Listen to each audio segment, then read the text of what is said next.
Hey guys, welcome to my channel. My name is April. I go by Ruby Rouge here on the YouTubes. We're going to get into 2020 Pan That Palette. Yay! Welcome to 2020. Can we see the glitter on this table? It's covered in glitter from that Tati palette.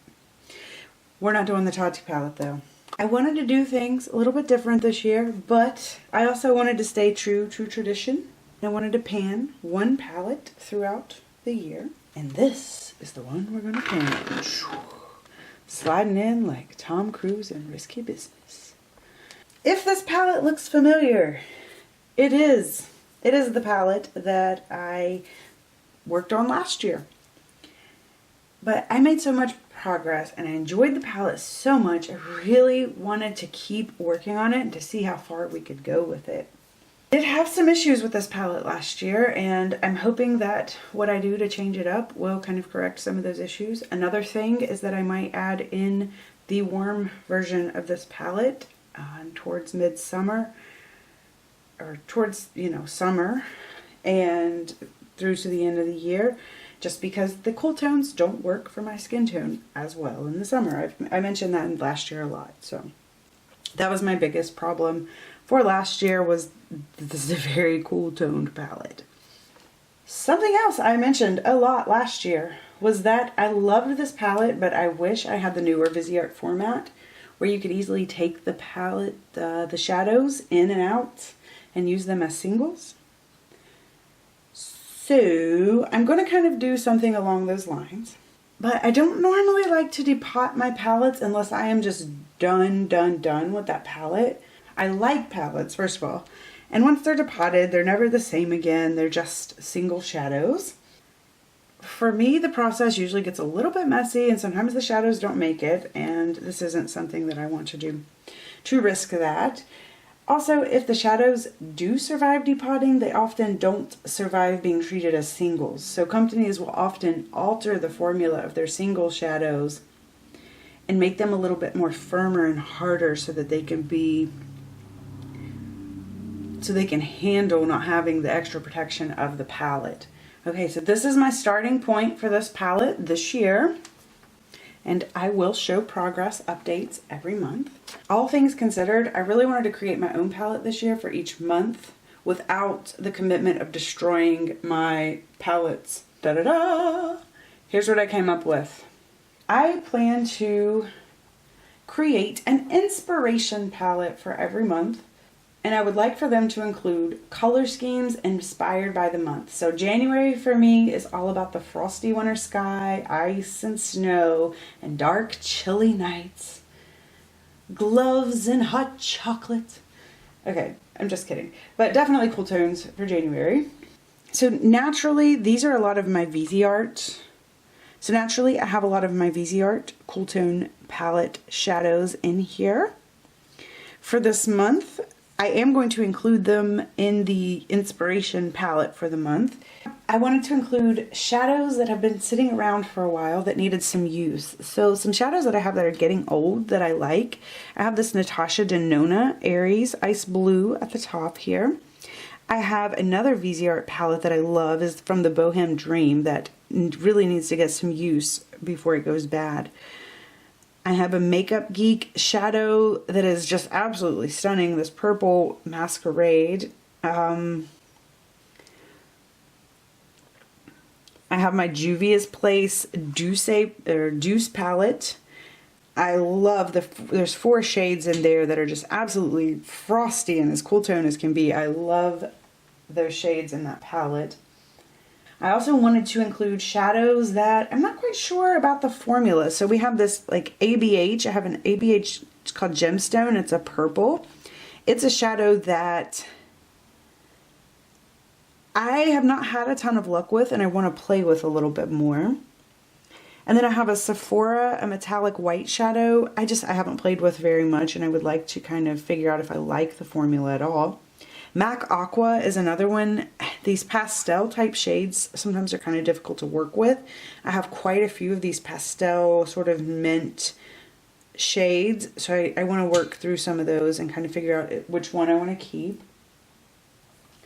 I also wanted to include new products that I haven't had much use, so I did put I have two Tati glitters in here. I included the Memory glitter and the Aura glitter.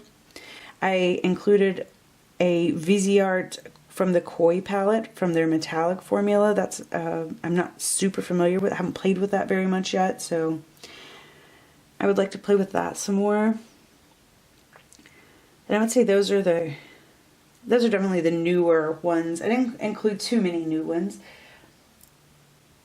And then shadows that I just love. And I think most of these shadows are shadows that I am pretty familiar with and I love. I mean, I love Natasha, Denona, Aries. I really like the ice blue. I really love my Viseart Boheme palette. I love the Cool Tones palette that I'm working on for Pan That Palette.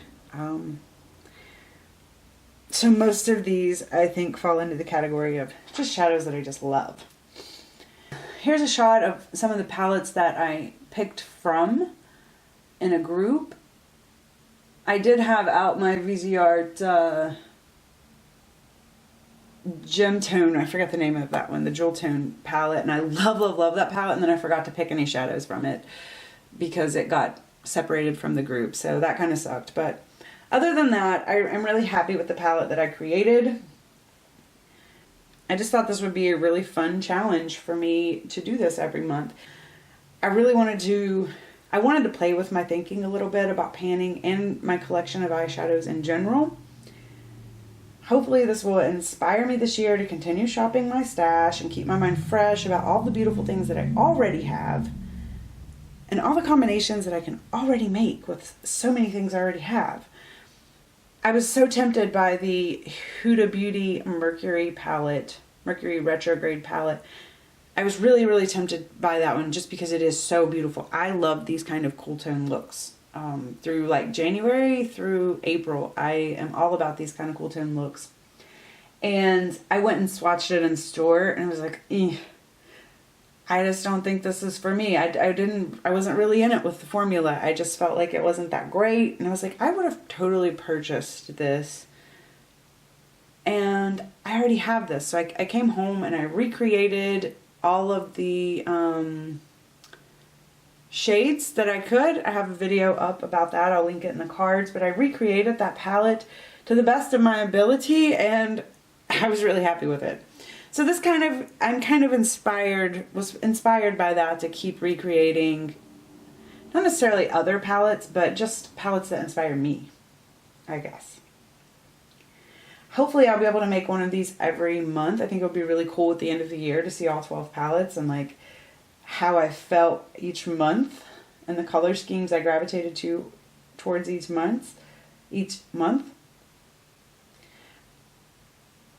I'm not expecting, for those of you who are curious, I'm not expecting to see any progress on anything other than my Viseart Cool Matte palette for the time being. So I probably won't try to like update progress very much. Only if something extra cool happens, if I accidentally hit pan on something or, you know, if I totally hated a shade or whatever, I'll update you guys on that. But other than that, I'm not going to update progress on this because this is just inspiration. If I use everything in this inspiration palette at least one time, I'll be really happy. And that's it. So that's what I'm planning on doing for 2020. Let me know what you guys think. Let me know if you do anything similar. I love to see palettes that other people create, like their perfect palettes and things like that. That always really inspires me and I think is really fun. Also, I'm really excited to see a lot of you guys panning singles, your single palette shadows. You know, I think a lot of us are getting kind of tired of pre-made palettes and that's cool. We're branching out. We're ready to do our own thing. Alright guys, thanks so much for stopping by. Check in with me again in February to see what I come up with. Oh yeah, I'm going to have to update every month. I usually only do my, I didn't even think of that. I usually only update my Pan That Palette every other month, but we'll update every month. Alright. Escalation of commitment. Alright you guys, love you. Thank you so much and I'll see you again soon. Bye.